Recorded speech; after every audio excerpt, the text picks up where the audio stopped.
Hello students, N के Mittal law class में आपका स्वागत है। आज हम यहाँ पर कॉन्ट्रैक्ट एक्ट से रिलेटेड इम्पॉर्टेंट एमसीक्यूज सॉल्व करेंगे। ऐसे एमसीक्यूज, ऐसे क्वेश्चन आंसर आज हम आपके सामने लेकर आए हैं जो कि ज़्यादातर प्रीवियस ईयर के क्वेश्चन पेपर में हमें देखने को मिल जाते हैं। तो यह फर्स्ट क्वेश्चन आपके सामने है। Which one of the following elements is necessary for a contract? हम सभी जानते हैं कि अगर कोई एग्रीमेंट है तो कोई भी एग्रीमेंट एक वैलिड कॉन्ट्रैक्ट तभी बनता है जब उसमें सेक्शन 10 के सारे रिक्वायरमेंट्स फुलफिल हो रहे होते हैं। क्या होते हैं वो? Free consent, lawful consideration, competent parties, all of these. Option D correct है। The case related to minor agreement. Minor agreement से रिलेटेड केस कौन सा है? मोरी बीबी वर्सेस धर्मोदास घोष का केस है। आपको इसमें लिस्ट मैच करनी है। अगर मैं बात करूं नोवेशन की तो वह रिलेट करता है सेक्शन 62 से। अगर मैं बात करूं अनजस्ट इनरिचमेंट की तो सेक्शन 70 है। अनजस्ट इनरिचमेंट आप सभी जानते हैं, इसे यहाँ पर क्वासी कॉन्ट्रैक्ट भी कहा गया है। पार्टी कॉम्पिटेंट टू कॉन्ट्रैक्ट, इससे रिलेटेड सेक्शन 11 है। Disposition of property induce by threat to cause death, किसी व्यक्ति को डरा धमकाकर उसकी संपत्ति से निकाल देना, तो एक तरह से कोवर्सन कर रहा है, उसे डरा धमकाकर उसके ऊपर दबाव बनाकर उसकी कंसेंट को रिसीव किया जा रहा है। It is a coercion. यह सभी आपके सामने लिस्ट मैच हो चुकी हैं। Next question, the words conscious aid it means, इस शब्द का क्या मतलब है? ये बहुत मोस्ट इम्पॉर्टेंट क्वेश्चन है। सारे ही क्वेश्चन वैसे मोस्ट इम्पॉर्टेंट हैं। इसका मतलब होता है same thing and same sense में किसी बात के लिए एग्री होना। For a natural love and affection, एक कौन है? फादर है, और वो नेचुरल लव एंड अफेक्शन के चलते अपनी बेटी से, अपनी डॉटर से यह प्रॉमिस करते हैं। डॉटर कौन है? बी, कि वह उसे 10,000 रुपये देंगे, और ऐसा प्रॉमिस रिटन और रजिस्टर्ड है। यहाँ पर डॉटर की तरफ से कोई भी कंसिडरेशन नहीं दी गई है, तब भी यह क्या बनेगा? यह कॉन्ट्रैक्ट होगा। इससे रिलेटेड सेक्शन कौन सा होगा? इससे रिलेटेड सेक्शन होगा सेक्शन 25। आपको यहाँ पर इसका सेक्शन 25 एक देखना होगा, क्योंकि सेक्शन 25 इस बारे में बताता है कि अगर कोई भी एग्रीमेंट है और उसमें कंसिडरेशन नहीं है तो वो एग्रीमेंट वॉइड होता है। लेकिन 25(1) में बताया गया है कि अगर कोई ऐसा एग्रीमेंट है जिसमें नेचुरल लव एंड अफेक्शन है, पार्टीज़ के बीच में नियर रिलेशन है, रिटन एंड रजिस्टर्ड फॉर्मेट में प्रॉमिस की गई है, तो वह कॉन्ट्रैक्ट बनता है, वह वैलिड माना जाता है। Active concealment of fact is associate with, सबसे पहले यह किससे रिलेट करता है? यह फ्रॉड से रिलेट करता है। फ्रॉड कहाँ पर डिफाइन करा गया है? सेक्शन 17 में डिफाइन किया गया है। मिस रिप्रेजेंटेशन कहाँ पर आता है? सेक्शन 18 में आता है। कोवर्सन कहाँ पर आता है? सेक्शन 15 में आता है। हम सभी जानते हैं फ्रॉड के मामले में कि जो व्यक्ति स्टेटमेंट बनाता है वो जानता है कि उसके द्वारा बनाया गया यह स्टेटमेंट सच नहीं है, वो जानता है। यह भी हो सकता है कि वो प्रॉमिस करता है लेकिन उसको परफॉर्म करने का उसका इंटेंशन नहीं है, वो जानबूझ के बातों को छुपा रहा है। ऐसे और भी पॉइंट हैं जो फ्रॉड की कैटेगरी में जाते हैं। Question, under section 20 of Indian contract act, in case both the parties are under mistake matter of fact, ये एक इम्पॉर्टेंट है। जब दोनों ही पार्टीज मिस्टेक करती हैं, गलती किसी की भी नहीं है, दोनों ही मिस्टेक के तहत बात कर रही हैं, तो ऐसी मिस्टेक ऑफ फैक्ट होती है, और उसका रिजल्ट क्या होता है? ऐसा कॉन्ट्रैक्ट हमेशा से ही क्या माना जाएगा स्टूडेंट्स? वो वॉइड माना जाता है। और इससे रिलेटेड सेक्शन कौन सा है? दे रखा है सेक्शन 20 है। Question, which one of the following agreement is void, आपसे पूछा गया कौन सा एग्रीमेंट है जो वॉइड है। आपके सामने 4 ऑप्शन है। पहला ऑप्शन, अगर पार्टी की सहमति फ्रॉड से ली गई है, भाई वो तो फिर वॉइड नहीं होता, वो तो वॉइडेबल होता है। कहाँ बताया गया है? सेक्शन 19 में बताया गया है। कोवर्सन भी, सेक्शन 19 के तहत है कि वो वॉइडेबल होता है, ना कि वॉइड होता है। मिस रिप्रेजेंटेशन में भी यही बताया गया है, when both parties to an agreement are under mistake of fact. लेकिन इसके तहत, ऑप्शन डी के तहत, अगर कोई मिस्टेक है, अगर कोई सहमति है, तो वह वॉइड होगी। एग्रीमेंट का जो मेन एसेंशियल है उसको लेकर दोनों पार्टीज की मिस्टेक है, तब यहाँ पर यह एग्रीमेंट वॉइड माना जाएगा। क्वेश्चन, आपको फिर से लिस्ट मैच करनी है, अब की बार सेक्शन मैच करने हैं आपको। बहुत सिंपल है। मिस रिप्रेजेंटेशन कहाँ पर डिफाइन है? सेक्शन 18 में है। लॉफुल कंसीडरेशन, लॉफुल ऑब्जेक्ट, ये कहाँ पर आएगा? सेक्शन 23 में आएगा। एंटीसिपेटरी ब्रीच ऑफ कॉन्ट्रैक्ट, ये कहाँ पर आ जाएगा बताइए मुझे? सेक्शन 39 में आ जाएगा। ये अनलिक्विडेड डैमेज, ये कहाँ पर आ जाएगा? ये सेक्शन 73 में आ जाएगा। ये सेक्शंस तो वैसे भी हमें याद करने बहुत ज़रूरी हैं। A person has the capacity to contract, पहली बात तो ये कैपेसिटी ऑफ कॉन्ट्रैक्ट से रिलेटेड सेक्शन अगर पूछूं तो कौन सा बताओगे? सेक्शन 11 बताओगे, जिसमें साफ कहा गया है पार्टीज़ को मेजर होना चाहिए, साउंड माइंड होना चाहिए, उसे पता होना चाहिए, इतनी समझ होनी चाहिए उसमें कि वो कॉन्ट्रैक्ट के नेचर को समझ सके, उसे डिस्क्वालीफाइड नहीं होना चाहिए फ्रॉम लॉ। इसका मतलब ऑप्शन डी करेक्ट है। ये सारी क्वालिटीज़ अगर दोनों पार्टीज़ में हैं तो हम ये मान के चलेंगे कि दोनों पार्टीज़ कॉम्पिटेंट टू कॉन्ट्रैक्ट हैं। फिर से लिस्ट मैच करने को आ गई है। अब की बार सेक्शन दिए हैं, आपको बताना है वो किससे रिगार्ड करती हैं। अगर मैं बात करूं तो सेक्शन 10 की बहुत इंपॉर्टेंट है, जिसमें एसेंशियल्स बताए गए हैं। अगर सेक्शन 10 में बताए गए हैं एसेंशियल, तो ये सेक्शन 10 हो गया।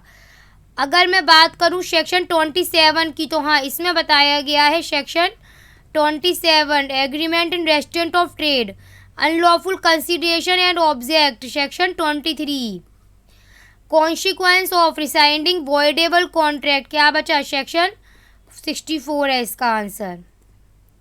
The rule similar to English doctrine of, देखिए नाम क्या आ रहा है, एंटीसिपेटरी ब्रीच ऑफ कॉन्ट्रैक्ट। इससे रिलेटेड सेक्शन बता दो बस ओनली। सेक्शन 39 है, इससे रिलेटेड सेक्शन 39 है। As a general rule agreement made without consideration is void. अभी मैंने आपको इसी विषय में बताया था, शुरू में भी यही बात थी। सेक्शन 25 की अगर मैं बात करूं तो उसमें ही बताया गया है कि अगर कोई भी एग्रीमेंट है और उसमें कंसीडरेशन नहीं है तो वो एग्रीमेंट वॉइड होता है। Agreement enter into bye a minor, भैया बहुत इंपॉर्टेंट है, माइनर के द्वारा कोई भी एग्रीमेंट है वॉइड एब्निशियो होता है। टू क्रिएट एन एजेंसी, भैया एजेंसी क्रिएट करने में कोई कंसीडरेशन नहीं चाहिए। रिलेटेड सेक्शन भी आपको बता देती हूँ मैं, सेक्शन 185 है। Every agreement in restraint of the marriage of any person other than minor, ये कहाँ पे है, कौन सा लीगल प्रोविज़न है ये? पहले तो मैं आपको यही पूछ लेती हूँ, चलो ये बता दो। इससे रिलेटेड सेक्शन 26 है। और ऐसा एग्रीमेंट जो किसी व्यक्ति को मैरिज करने से रोक रहा है, वॉइड है। आपको लिस्ट मैच करनी है फिर से। इसमें सेक्शन 10 से क्या रिलेट करता है? एसेंशियल्स रिलेट करते हैं सेक्शन 10 से। सेक्शन 20 से क्या रिलेट करता है? अगर कोई एग्रीमेंट हो गया है, agreement made under mistake of fact. Section 68 से क्या रिलेट करता है? वैसे मैं पहले ही बता चुकी थी, 68 से लेकर 72 तक क्वासी कॉन्ट्रैक्ट है, जिसमें 68 ये बताता है कि सप्लाई अगर किसी ऐसे व्यक्ति को जो कि कॉम्पिटेंट नहीं है, इनकॉम्पिटेंट है कॉन्ट्रैक्ट में, उसे कोई उसके नेसेसरी, उसके जीवन की आवश्यक वस्तुएं सप्लाई की जाती हैं, तो उससे रिलेटेड जो मैटर होगा वो सेक्शन 68 में जाएगा। और ये अभी बिल्कुल होकर चुका था। Section 26 agreement in restraint of marriage से रिलेट करता है, जो कि वॉइड है। क्वेश्चन, ए एग्री करता है बेचने के लिए बी को 1000 months of rice at the price to be fix C. यहाँ पर क्या बात हो रही है? ए कहता है कि वो बी को क्या करेगा, 1000 मंथ्स ऑफ प्राइस बेचेगा, लेकिन कितने रुपए पर बेचेगा? ये रुपए वो होंगे जो सी फिक्स कर देगा। तो हाँ, ये वैलिड है क्योंकि इसमें सर्टेनिटी है, यहाँ पता है कि कौन फिक्स करेगा प्राइस को। Agreement by the way of wager, ये सभी को पता है, ये वॉइड है। होचेस्टर डी ला टूरी एक लीडिंग केस है, और लीडिंग केस किसका है ये बताइए आप? ये एंटीसिपेटरी ब्रीच ऑफ कॉन्ट्रैक्ट का लीडिंग केस है, और इससे रिलेटेड सेक्शन भी हमें पता होना चाहिए। 39 reasonable time for the performance, जब भी आपके सामने यह बात आती है रीजनेबल टाइम की, तो ये हमेशा से ही क्वेश्चन ऑफ फैक्ट होता है। A agree with B to discover treasure by magic, of course ये अपने आप में ही है वॉइड है, क्योंकि ऐसा करना क्या है, ऐसा करना अपने आप ही इम्पॉसिबल है। अगर मैं इससे रिलेटेड सेक्शन की भी बात कर लूँ तो आई थिंक ये सेक्शन 56 में आपको मिल जाएगा, और 56 के भी पार्ट फर्स्ट में आपको मिलेगा। ये A and B enter into agreement date, A और बी एग्रीमेंट करती हैं कि यदि ए क्या करते हैं, यदि ए जो है वो 3 मिनट में 1 किलोमीटर चल लेगा, वो भी नंगे पाँव पैरों पर, तो बी उसे 1000 रुपये देगा। सबसे पहले तो यहाँ पर जो परफॉर्मेंस की बात हो रही है वो परफॉर्म करना इम्पॉसिबल है, और यह अपने आप में ही वॉइड होगा, वॉइड बीइंग इम्पॉसिबल। वॉइड तो है लेकिन क्यों, क्योंकि ये इम्पॉसिबल है करना। According to section 10 of contract act, which of the following is not essential to convert agreement into contract. Section 10 के रिक्वायरमेंट्स क्या थे, फ्री कंसेंट है, कॉम्पिटेंट है, लॉफुल कंसिडरेशन है। अब क्वेश्चन को देखो, क्वेश्चन में क्या पूछा गया है। मैं ये नहीं कहती कि सर्टेनिटी नहीं होनी चाहिए, सर्टेन होना चाहिए, लेकिन उसने डायरेक्ट हमसे पूछ लिया है क्वेश्चन में सेक्शन 10 में क्या नहीं है। तो हाँ, सेक्शन 10 में ऑप्शन डी नहीं दे रखा गया है, ऑप्शन डी सेक्शन 10 में नहीं आता है।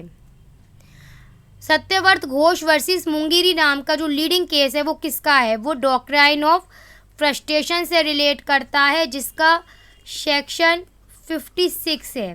The judicial base of quasi contractual obligation can be explain. Quasi contract की अगर बात होती है बार बार, तो इससे रिलेटेड जो सेक्शंस हैं वो सेक्शन 68 से सेक्शन 72 तक में है। पर क्वासी कॉन्ट्रैक्ट का मेन प्रिंसिपल क्या है, अनजस्ट इनरिचमेंट इसका मेन प्रिंसिपल है।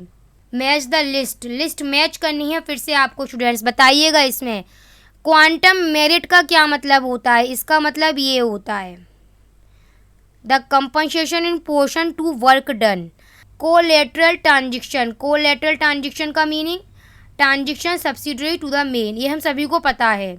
कंशेंस एंड इडिम, ये तो एक लीडिंग वो था जिसका मतलब था same thing in same sense में राजी होना, और एक लीगल मैक्सिम है, इसका मतलब है agreement without consideration is void. Which statement of following is correct when consideration is an agreement is इनएडिक्वेट।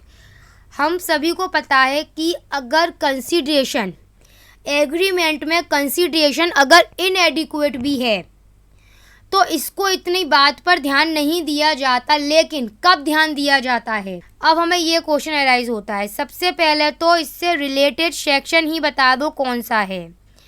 तो ये ध्यान रखना, सेक्शन 25 का एक्सप्लेनेशन 2 जो है वो इससे रिलेट करता है। क्या रिलेट करता है, ऑप्शन डी, कि जब फ्री कंसेंट की बात आ रही है, अगर ये पता चल गया कि पार्टीज़ की फ्री कंसेंट नहीं है, हाँ, तब यहाँ पर इस बात पर ध्यान दिया जाएगा कि कंसिडरेशन इनएडिक्वेट है या एडिक्वेट है। क्वेश्चन, मोरी बीबी वर्सेस धर्मोदास घोष, हम पहले भी कर चुके थे, ये माइनर कॉन्ट्रैक्ट का एक लीडिंग केस है। Section A promise to make a picture B, यहाँ पर ए ने प्रॉमिस करा कि बी की पिक्चर बनाएगा। अब यहाँ पर क्वेश्चन यह अराइज होता है कि जो ए और बी में एग्रीमेंट हुआ है इसे परफॉर्म कौन करेगा। क्या ए का बेटा परफॉर्म कर सकता है, क्या ए का सर्वेंट परफॉर्म कर सकता है, नहीं, बल्कि यहाँ पर ए खुद पर्सनली ही इसे परफॉर्म करेगा, उसके अलावा कोई और इसे परफॉर्म नहीं करेगा। तो यहाँ आज लगभग हमने 30 टॉप मोस्ट 30 क्वेश्चंस अपने कॉन्ट्रैक्ट एक्ट के कवर करे हैं।